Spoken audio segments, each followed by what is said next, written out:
Hello, everybody. Welcome back to Mentors on Tap. We've got a special guest today, Kim Krause Berg, who is the preeminent expert on all things accessibility, usability. Uh, Known her for many years. I'm sure some of you may know her as well. Creative Space. She has been around for a couple of decades, helping hmm people figure out how to make their sites more usable and more accessible. And what we're going to be talking about today is right up her alley, focusing on accessibility. And she's been doing this long enough. You know, she's a member of a half dozen different global organizations that deal with these issues. She's taught for a dozen years. She taught a course at the Search Engine College on usability, hmm and she's SEOs. got certifications coming out of her yin yang. So we're gonna turn it over to her because when I have questions, Kim is who I go to. So it doesn't make any sense for me to be talking about it. We should be listening to her. Kim? Hmm. Hi, how are you?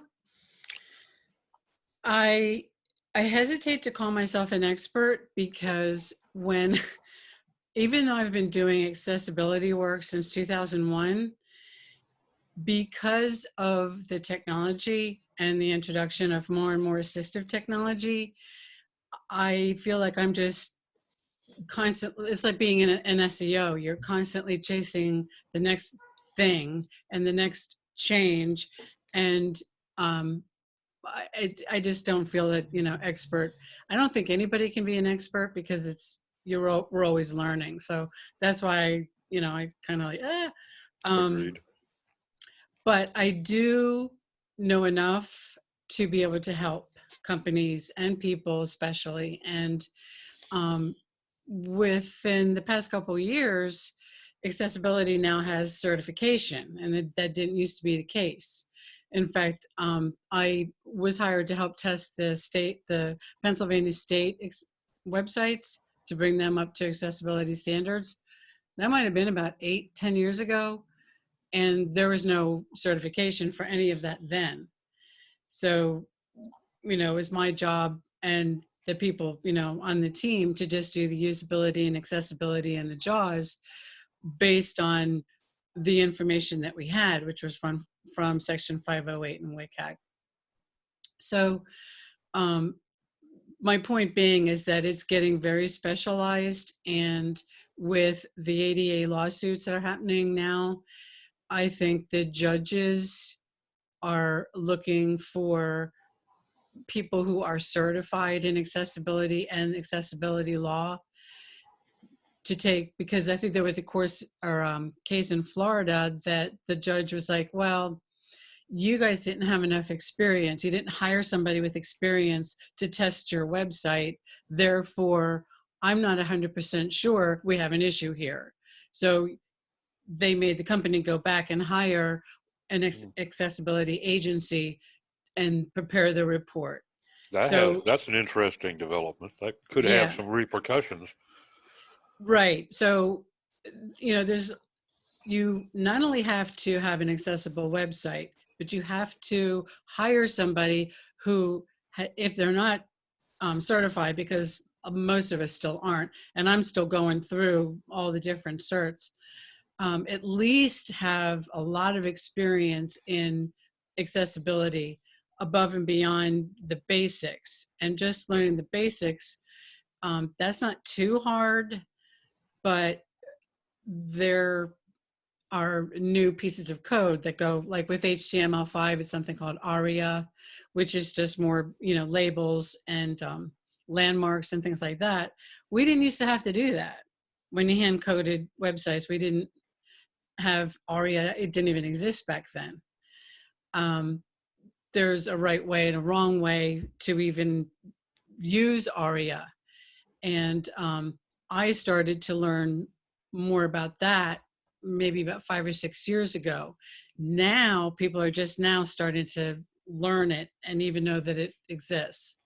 So I interviewed, there's a guy named Joe Dolson. He was pretty well known in the SEO industry. he now specializes in accessibility, and I consider him my mentor. And he is part of the team for WordPress. And so WordPress core is accessible because of people like Joe, and I think Carl Groves might be part of that, but they have people who rebuilt WordPress so that it would be accessible, at least at the core level, the software part, the engine. And then Gutenberg, there was a big fuss when Gutenberg was introduced because it was not, you couldn't use it if you had assistive technology. And there's accessibility for and guidelines for assistive technology. That's like a whole separate thing. So that people with, disabilities or certain impairments can still code, they can still build websites, and there's software that they can use for that. But that has to meet WCAG guidelines. And that's all in online, and it's all free. You don't have to pay for any of this. Yeah. The problem with WCAG, which is, you'll see WCAG, WCAG 2.0, 2.1, and then there's 3 levels, A, AA, AAA. It's been around for a long time, and they are not laws. So I guess we'll answer the first question. What's law and what's not? WCAG is a recommendation. They are guidelines, and there's 4 principles and underneath each of the principles are levels of requirements and guidelines to follow, depending on the kind of website you have. If it's an app, if it's something like a video, podcast, content, images, all that, there's different levels of guidelines and requirements that you can try to meet and should meet. They just updated, just earlier this year, they updated WCAG 2.1 and just added more requirements and guidelines. And the reason they did that is because the technology is changing. In fact, they're already working on another, I think it's WCAG 3. That's already in the works. So look out next year, there's going to be more stuff to know. But is there a 2.2 yet? No. And why are they jumping to 3? I just saw that the other day, and I want to, double check my head and make sure that I was reading it, and I was like, wow, okay, got to get ready for that. But in the United States, these are all recommendations and guidelines for all websites. It doesn't matter the type of website, real estate, the hospitality industry, medical, e-commerce is a big one. Even just your basic blog, you want blind people to be able to at least listen to it if they want to, if they can't read it. And that's just your basic accessibility. Section 508 is the legal part. And websites that are .govs legally have to follow Section 508. That is the law. .edus don't legally have to, but they usually do, because there's, if colleges and universities especially have that student portal, and those students can be, have a disability of any kind. And the other reason is because of the federal grants and federal student loan programs and stuff. So the rule of thumb there is if you accept any federal funds through your website or your business, and I think there's also GSA contracts and things like that, then your website legally has to meet Section 508. Yeah, like even a contractor to the government. Yeah. Yes, exactly. And I've done a lot of government contracting, and that even 20 years ago could be a very impactful thing when you wanted to bid a Navy contract and suddenly realize why they're so high priced, because you're going to have to spend $250,000 just to get into compliance. Yeah. I had a manufacturer who had a government contract, and I did a usability review. And when you added the accessibility side on top of that, it was a huge big deal for Mm-hmm. them. And but they had to do it. I mean, they had to invest, or they would lose the contract or whatever. But when I worked on his website, the whole lawsuit thing wasn't happening the way it is now. And it's interesting that we didn't learn our lesson when Target was sued, because what was that, 2008? And Target was sued by a blind person who wanted to order an item online and could not, plain and simple. And they lost. I mean, the court ruled in favor, and we didn't catch it, like as a industry or whatever. We're like, Meanwhile, Amazon's been sued.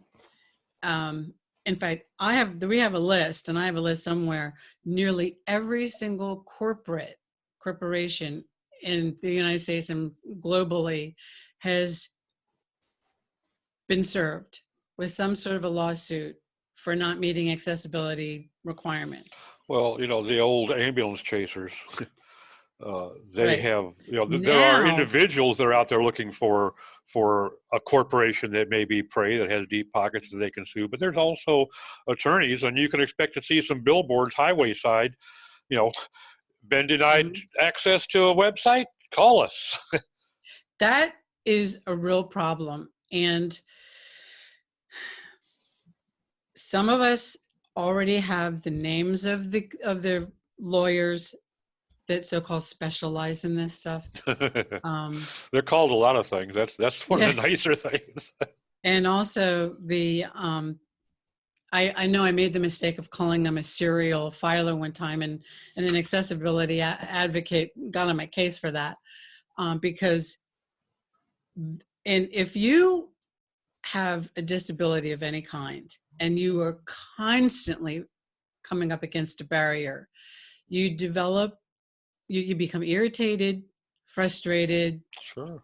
And some of the accessibility advocates are now really, really sensitive to what's happening. They understand the increase in lawsuits. They don't always agree with the people who are chasing them, but they understand that until that happened, they were being ignored.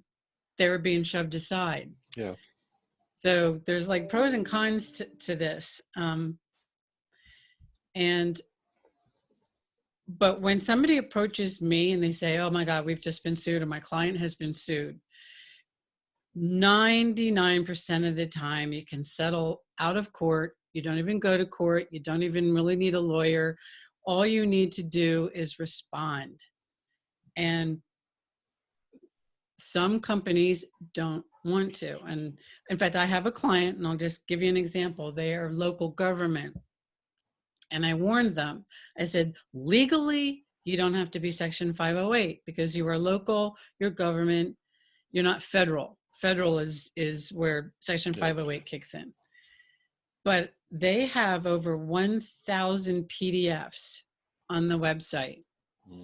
And with some of them are forms, a lot of them are the local ordinances. All of it is, and also the business meetings and things like that. And some of them go back many years. And PDFs have to be accessible. And there is a tool that I use, that I pay for, to help me make Word docs. PowerPoint has to be accessible. PDFs have to be accessible. All content has to be accessible. And you okay? Oh, yeah. Thought you're gonna fall off your chair. A ghost just walked in the room. No, just sorry. And yanked my phone off the desk. Yeah. There. I have like hunkered down so that nobody comes in. No pet, no cat, no person, no nothing. Well, I had the door closed, but obviously that wasn't a big enough hint. Yeah. But oh God, now where was I? Oh, okay. So I gave him a quote, and I came in really low. In fact, I was going to pawn it off to my daughter, because she's cheaper than me, to go through and make all the PDFs. accessible. They didn't want to pay for that. Mhm. They said, well, if a blind person or somebody using assistive technology is unable to access any of the PDFs, and believe me, like the bulk of the stuff on the website that a resident needs is in PDF format. And they're saying, first of all, we're going to take it all off the website because we don't want to go through the expense and the hassle of making our PDFs accessible. A. B, they can just call us.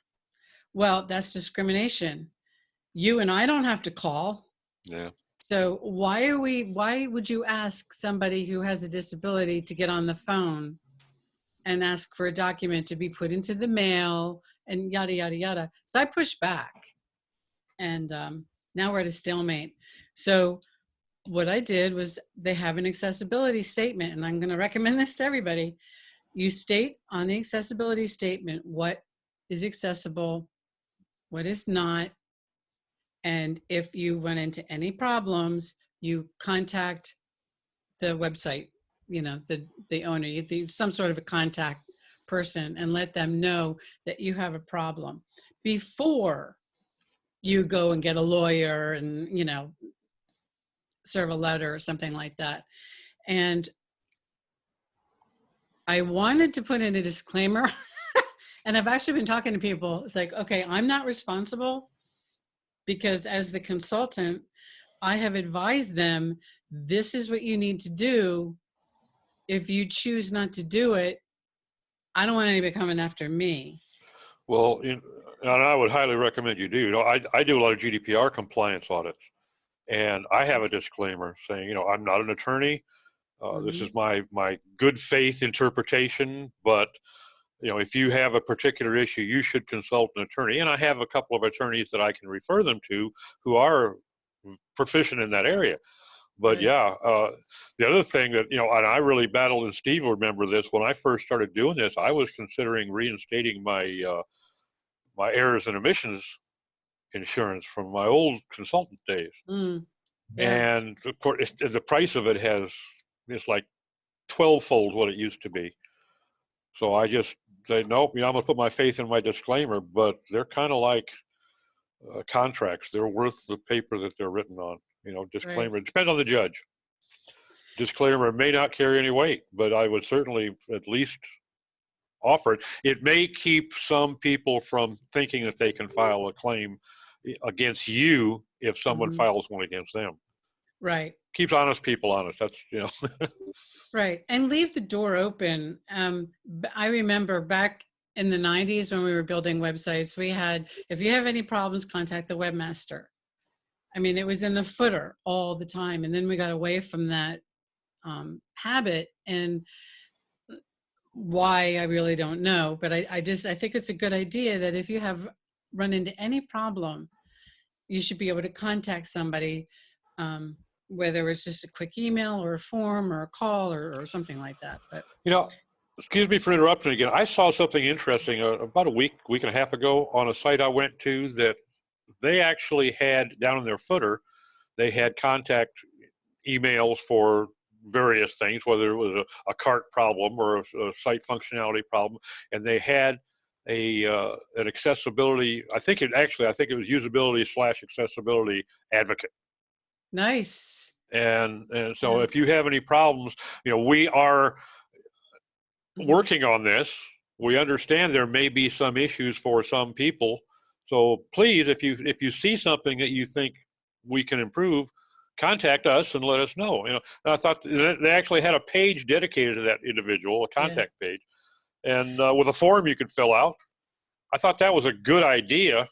That is a good idea. Don't know how much weight it'll carry, if it ever comes to a legal issue or a lawsuit, but it at least shows a good faith effort. And I think that can often, just like in GDPR compliance, that can be a major factor if you've made a good faith effort. Right. And it's interesting. I think that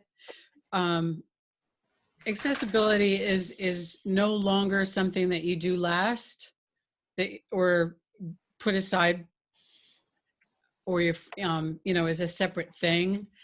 now it needs to be brought in. Like we used to say the same thing with usability as well. Hmm. You know, when you are building a website, a mobile app, anything that's going to be on the internet, you need to consider everybody.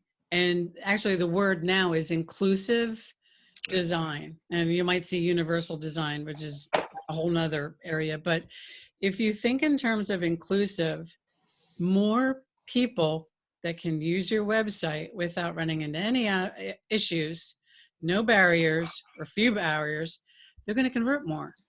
Yeah. They are more loyal. They're going to refer it. It's a win-win-win right away. Yep. And because a lot of the code used for accessibility is done in the back end, it also helps search engines. I mean, we've known that for 100 years. You know, the alt attributes is one of them, which of course back in the day they used to throw the keywords in there and stuff the heck out of them. No, do not do that anymore.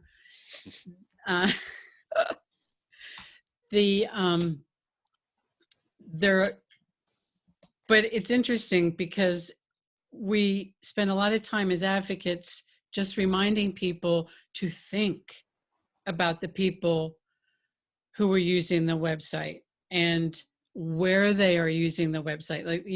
Like you'll hear me say, credit cards don't have, or bots don't have credit cards. Because, and I get into this all the time. I just got into it the other day with somebody. He said, well, I don't want to talk to you. You're the touchy-feely person. I want to talk to the marketing person. And I'm like, oh, really? You know, there's no wall between us anymore. And but a lot of people still have that wall. Well, I think that, and you make a very valid point that usability, accessibility needs to be occurring. You know, that consideration needs to be given during the design process, during the development process, not as an afterthought. And because there's so many things, like for instance, WordPress, I think it's admirable that they have, for GDPR and for accessibility and usability, they've made their core take these things into consideration. They've accomplished a tremendous amount, and I'm sure it costs them time and money to go that extra mile. And then along comes John Doe, and he plugs on this wonderful premium theme that he thinks is really cute and breaks it all. Yes. Yeah. And that's the other thing. There's not many, there's still only a handful of themes that out the gate are accessible. Yep. And some of my friends are like, Kim, you got to develop one. You got to come up with a theme that's accessible. You'll be a millionaire. I'm like, oh yeah. And I actually have played with that, and it's easier said than done. And then I can hear the voices in my mind. That's why my mind is wandering off. Well, okay, it's going to be a really boring theme. We can't put our videos and our parallax and our, fun colors and our sliders and this, that. That's immediately what they're thinking. It's like, oh, accessible theme is going to be really boring. And there are ways. You have to learn how to do them. And that's kind of where I'm really went down the rabbit hole, is how to make a slider, how to make a infographic, an image with like different pieces and parts to it, which obviously is not just one alt attribute. There's workarounds for everything and ways to make all content accessible. It's just a matter of learning how to do it. Yeah. And companies need to invest in those people. I got to interrupt you again just to let everybody know that we've got, there's a 40-minute time limit, and we've got 10 more minutes to go. And I got Kim's a question for you. On. Yeah. Okay. I have a question for you. If I build a site and let's say I want to use Parallax and I want to have video and everything, and I make it attractive to my eye, and then I do something on the homepage, let's say a pop-up that says, that gives them the opportunity, if they're using assistive technology, to click through to the accessible version. Not a that is that again discrimination? Mm-hmm. Yep. Because Yeah. somebody asked that question the other day in a group I'm in, and I wondered about that. It seemed like it might be a viable solution, but then I'm thinking, yeah, that kind of discriminates too. Right. Right. The Americans with Disabilities Act in Pennsylvania, in the United States is you do not discriminate against anyone, and you don't, and I need to kind of point out that it's in the UK and in Canada, they are starting to enforce accessibility. And this is an area that isn't really discussed that often. Um, but if you sell outside the country, across the pond, you have to look at their laws Yeah. now. And the other thing is every state in the United States has their own accessibility guidelines.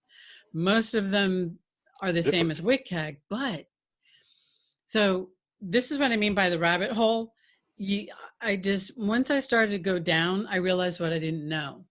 You know, I was still back at the alt attributes and fonts, color contrast, layout, the H1, H2, the order of all that. You know, all of those are really, really important, and they're closely tied to the usability side.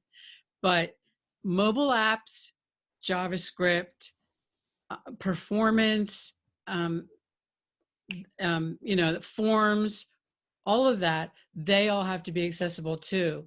And that is where a lot of us don't know how to do that yet.